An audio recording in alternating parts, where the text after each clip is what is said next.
Hi, welcome to the third Global Burnout Awareness Week. I'm Carol Milters, I'm the organizer of the event, and I'm thrilled to be with you here. This event is taking place until January the 20th, next Friday, with live broadcast here on YouTube. We're hosting more than 20 panels in English and in Portuguese with specialists in the subject and people who have experienced and are going through burnout. The purpose of the Global Burnout Awareness Week is to promote trustworthy information about burnout, combating the stigma around it, in addition to informing the public of the known causes, consequences, and recovery strategies. The theme of this third edition is the struggle in the pursuit of dignity, addressing the social, organizational, and cultural dimensions of workers' health, taking into account medical, psychological, and labor factors. During our last edition in 21, we had more than 600 subscribers from panelists in 6 countries in English and Portuguese, and more than 20 hours of free content openly available to the general public. This is a nonprofit event, and the registration is free. We're grateful for the support of a nonprofit called Instituto Bem-Estar, which would translate to Wellbeing Institute, which is a Brazilian nonprofit organization that promotes mental health and is partnering with us in this event. We appreciate your support and presence with us. I would like to invite you all, before I call to the stage our amazing speaker of today, Dr. Michael Leiter. I want to invite you all for something that we've been doing all of the panels that we have conducted in Portuguese so far, which is to take 1 minute of conscious breathing, because we are everywhere and everything at the same time. And something that burnout teaches us is that we cannot do that. So let's first remain present here. I will invite you to first bring awareness to how you're sitting, the surface you're in, if it's your chair, bed, couch, wherever it is, just bring that awareness. And if you can, if you feel comfortable, just close your eyes for a few seconds. Take 1 deep breath, inhale through the nose. When you think you have inhaled enough, inhale a little bit more. Just fill your lungs with the air. And then breathe out from your mouth. Slowly and surely. And 1 more deep breath in through the nose. Deep breathing and out through the mouth. Notice how that tiny little practice brings your awareness to the here and now and regulates your stress. And I hope you enjoy and that you come out of this talk with more information, reliable information, and insights on how you can manage your relationship with work and how organizations can manage their relationship with work and how the worldwide culture of work can be transformed for the better. So I want to call here my dear Professor Michael Leiter. He's an adjunct professor at Acadia University in Canada, an honorary professor of organizational psychology at Deakin University in Australia, and has a PhD in psychology in Oregon. So I like a global panel speaker. I love that. I am from Brazil. I am in the Netherlands with a lot of people watching from everywhere in the world. So this feels really good.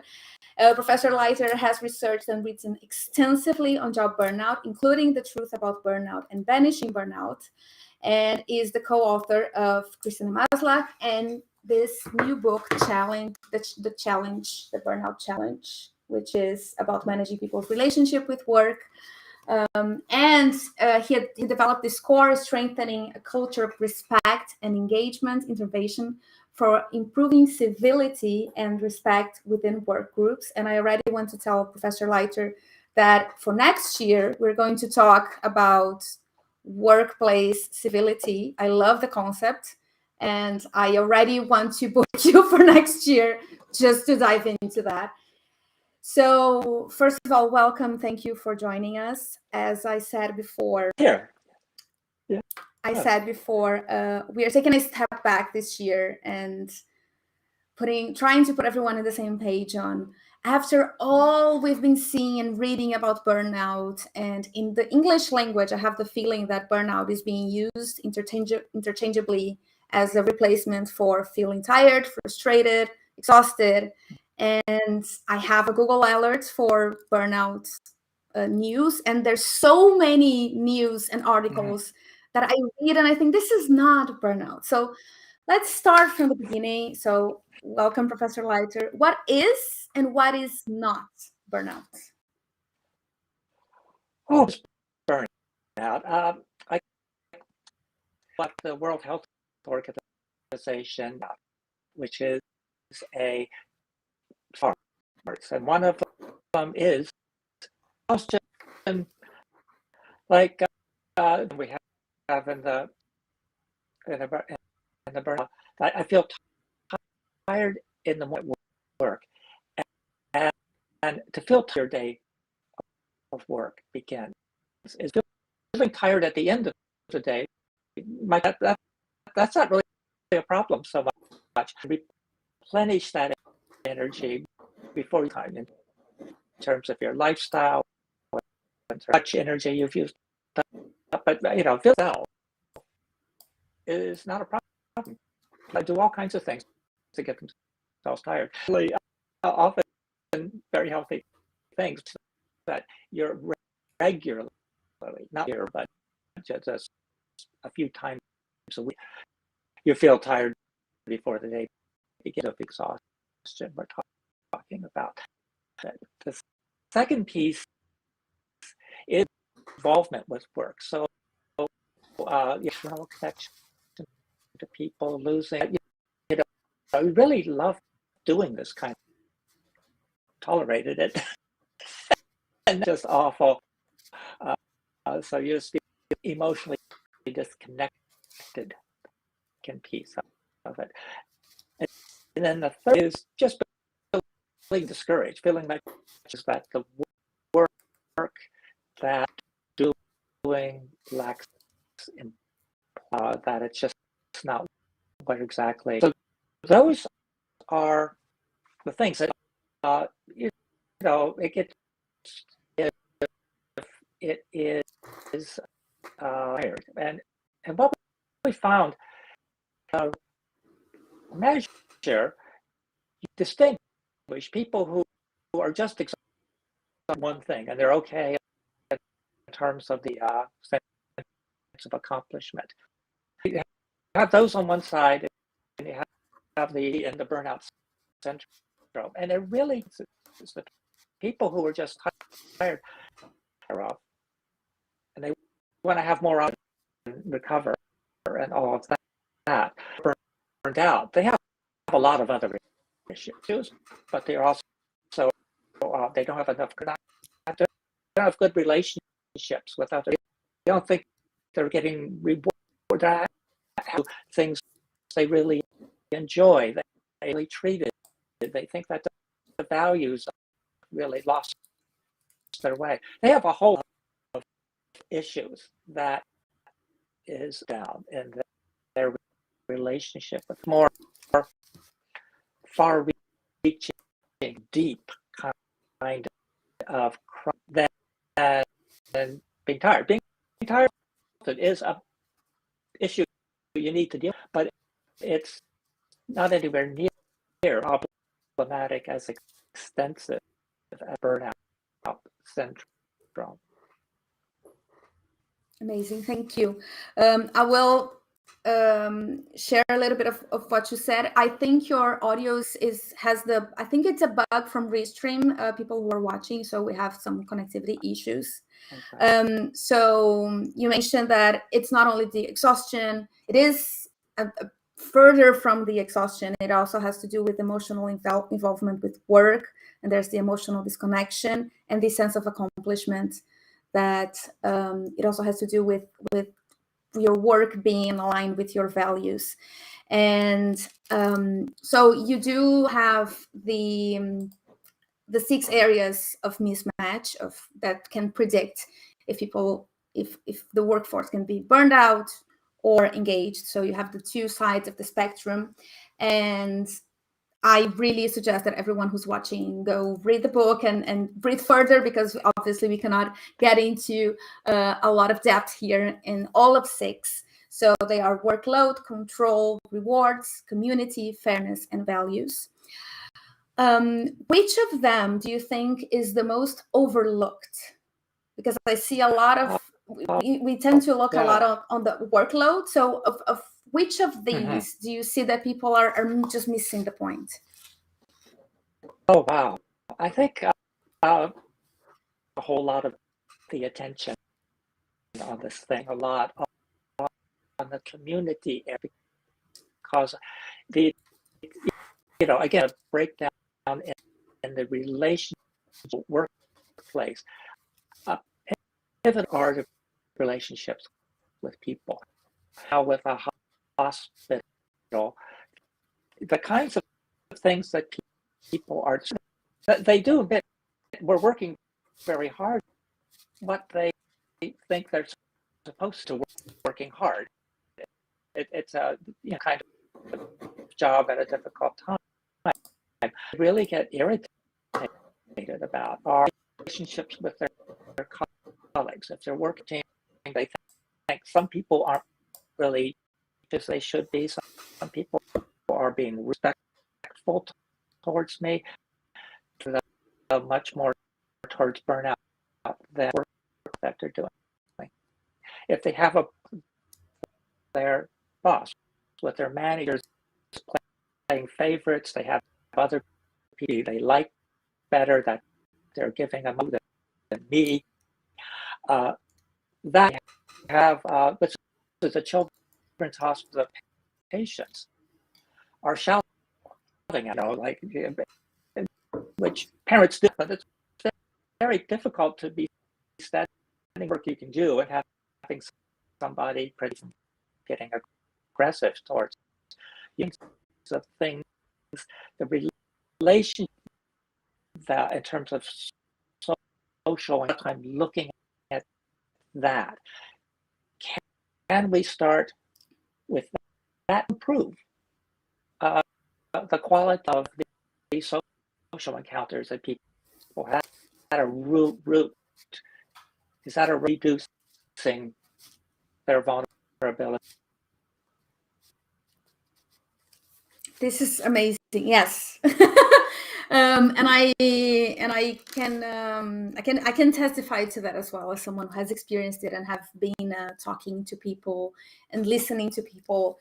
I love how you put it, that burnout is the result of a breakdown in the relationship with the workplace. And my next question has to do with how can we, considering that you have written that burnout is a social phenomenon and not an individual weakness. And a lot of the theme that we have been talking about throughout this week is that people who go through a burnout, they usually feel guilt, they feel weak, they feel like they are not made for the real working world. And the organization, on the other hand, feels like the person who has gone through a burnout, is going through a burnout, they are a machine with a defect, so they need to be fixed and then brought back. In a lot of countries, in a lot of places, we still have this mindset. So how would you advise us here to engage leaders in this challenge of burnouts, when the common discourse is that it is an individual problem? Well, I guess how is that interpreted as it's like, this is real, and the deep sense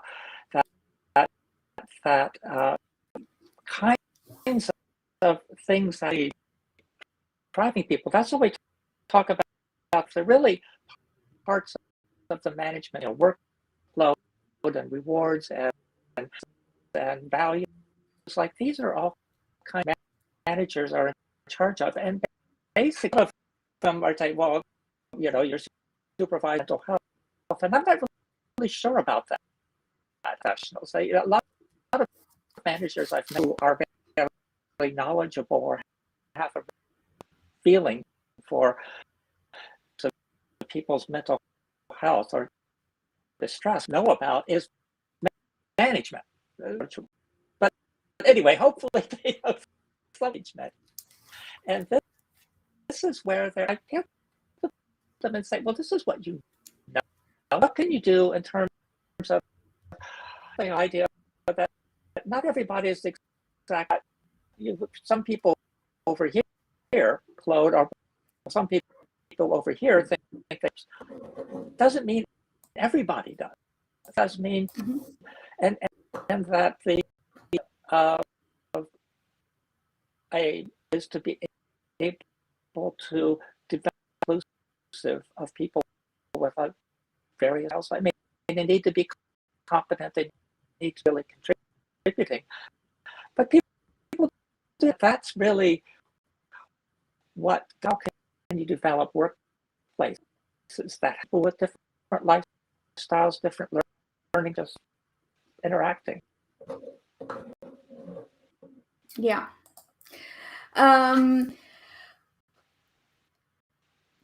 Do you believe, or I don't know if it's do you believe, or maybe you have seen that happen in the research, that a company that has a vast history of burning people out can change?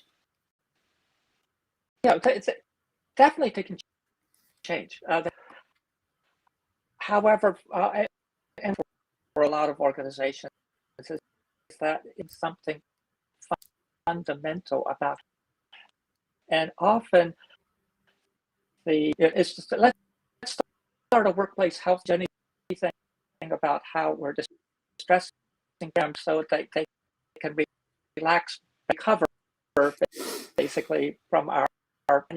You go, well, that you've got to have confident leaders who think change how the work is done. We're going to get the work to be, effective, or change the way we're doing it so that stress.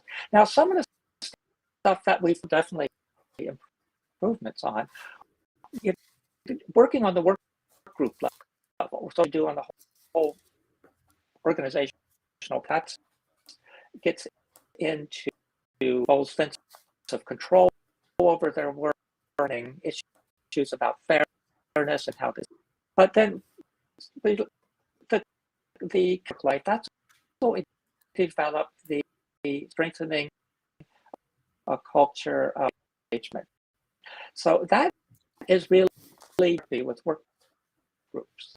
So we go into work stress, some with the super individuals or even different group that are treating each other necessarily, like you all ideas, the way roles rise and shape, reacting this, and working with the group and saying, we need, how are we going to work past, be a group that supports each other? Aren't you going to gain from that? Can we agree, get over some of these little and actually work together? And something, it's not working and fixing people, we're going to make them all better. No, it's relationships. We're going to reflect about those. We're going to try different ways with each other. We're going to try different ways. Like just little things like that for a week. Like how many people and who did you say good morning? How many people? Can you just include a few more people greeting in the morning? If you do that, that starts changing your dynamic kind of. But we do that and build that into their way of.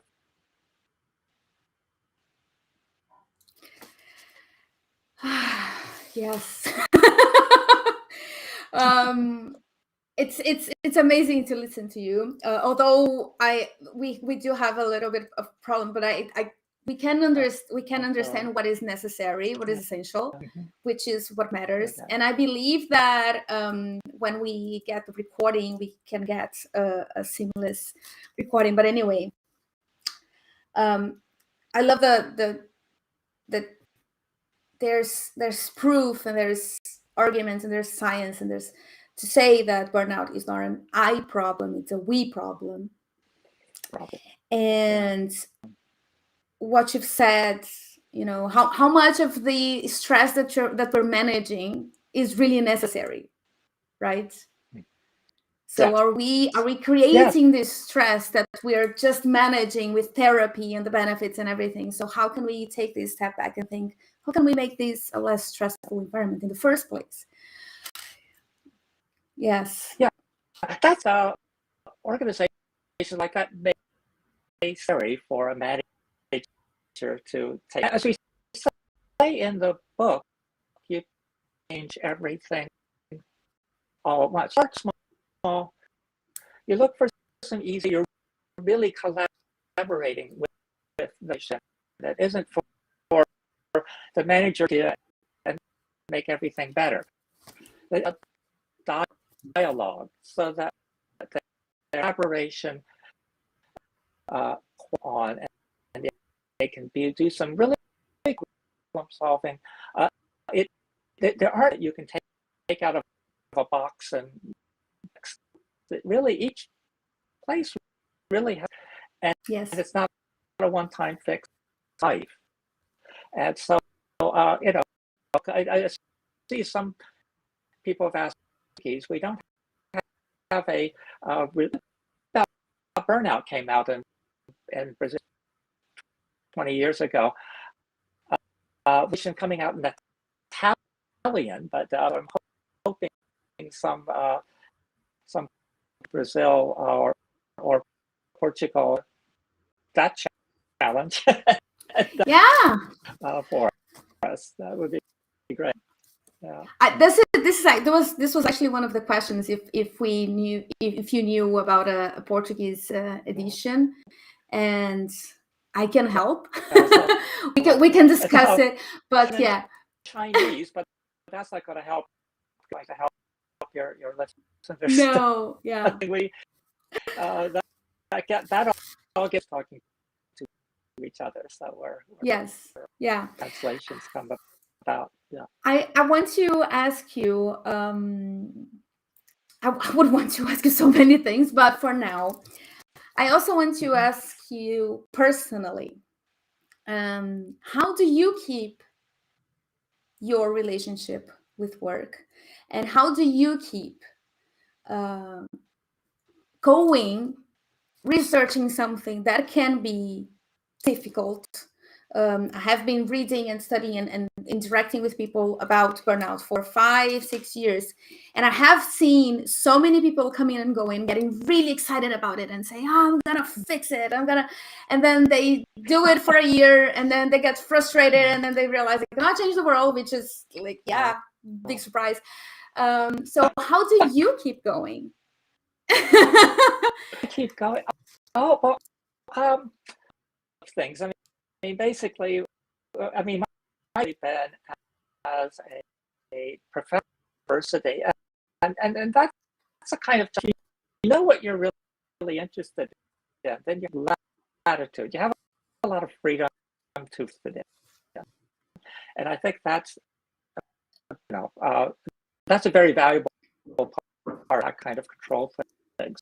So and about burnout, I find this very interesting as a sort of this X, and people's mean who they are and what's their relationship with work, but their whole relationship.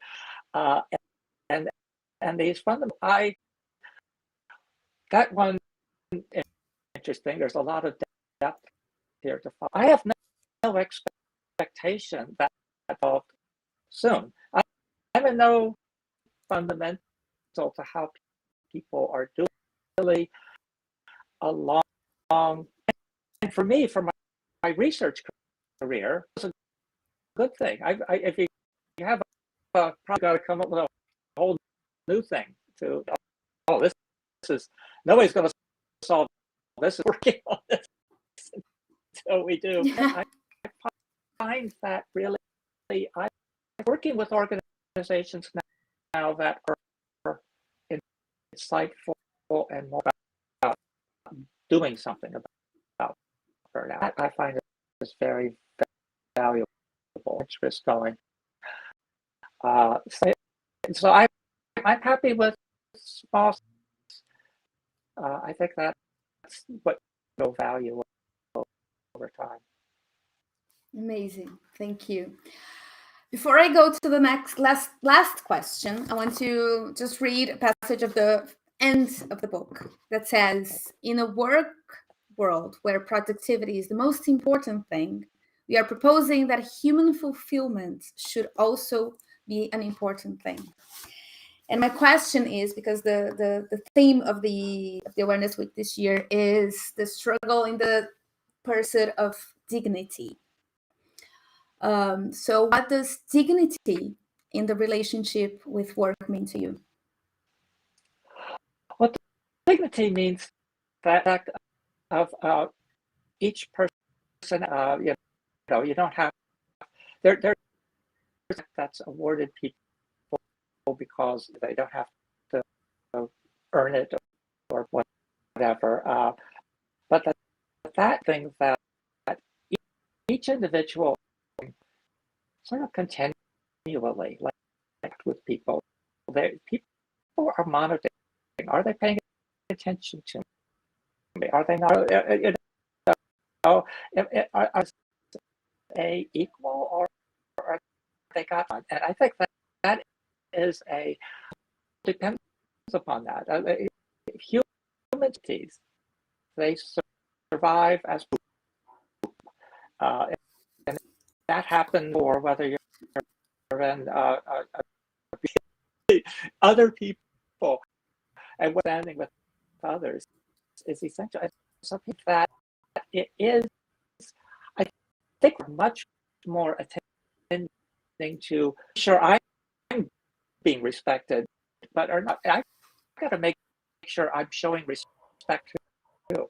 And I think that is both colleagues, people talking to work, but also it's essential managers, which really, really good at that, and some not so good. Yeah. Well, thank you so much again.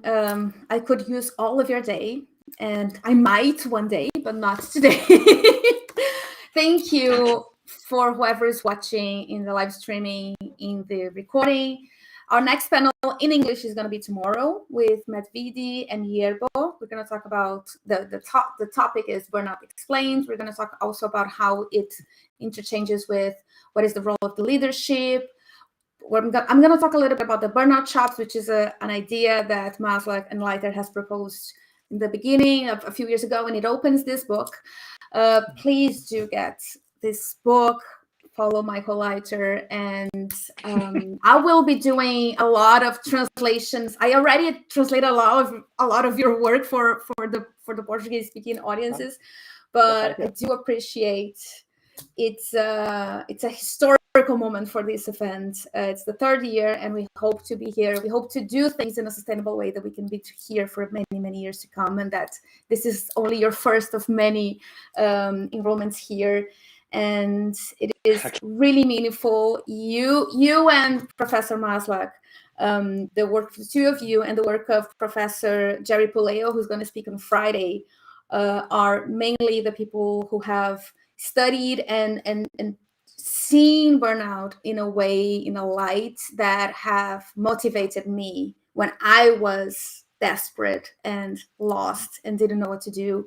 That gave me a light at the end of the tunnel of, okay, the problem is not with me. There's something else here, and it's worth investigating. And maybe it's even, in a way, fun investigating, because it's an amazing work. So I appreciate all of your work, all of your research, and your presence here. with us as well. And you can be sure that people who are watching are also really appreciating this. Thank you.